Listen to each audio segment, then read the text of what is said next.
Okay, right. I've done a bit of sanding with the sanding disc. As you can, well, I'll see if I can show you. There's a lot of sawdust here, but all the white lines which I've put all round are all gone. Everything's sanded now. The whole thing is a beautiful curve, or should be.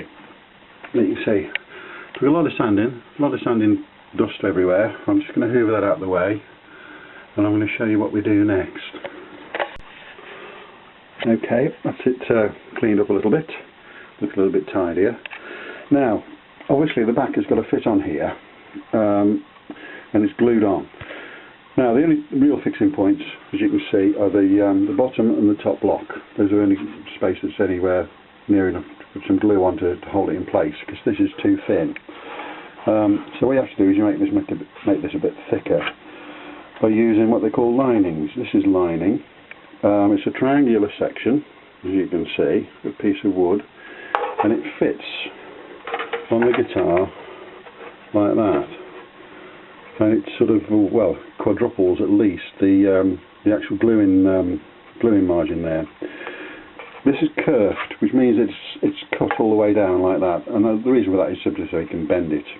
And you just bend it to shape, stick it on.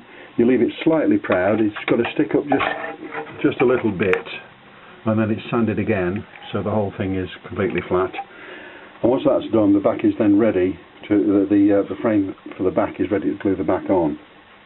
So I'm going to do that. Well, I'm going to start doing that now. It's going to take me a while because I've got a limited number of specialist kerfing clamps, but I'll show you how it goes.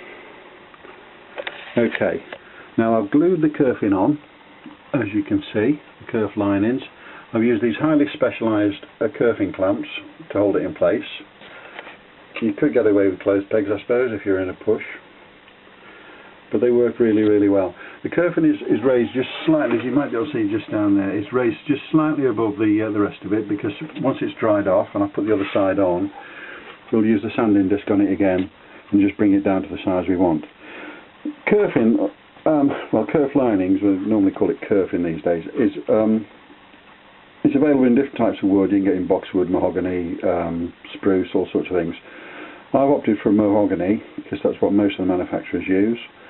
It's easy to sand, it bends very, very well. You can get different shapes as well. This particular one's a triangular section, as you can see.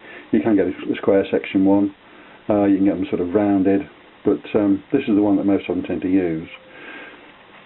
It's worth being very careful to try and get as much of the glue overspill out as you can when you put them on, because it does save you a bit of work later on. But by the same token, make sure you have enough glue on, because again, these are quite a vital part of the guitar. Little thing, but without them, the back won't stay on. So there you go. I've only got that many of those very expensive kerfing clamps, so I can't do the other side yet. So I have to do it in two halves. So that'll have to dry overnight. Then I'll come and do the other half, and then we'll sand it back down again, and that'll be that side of the guitar finished. Then we'll turn it over and start working on the other side.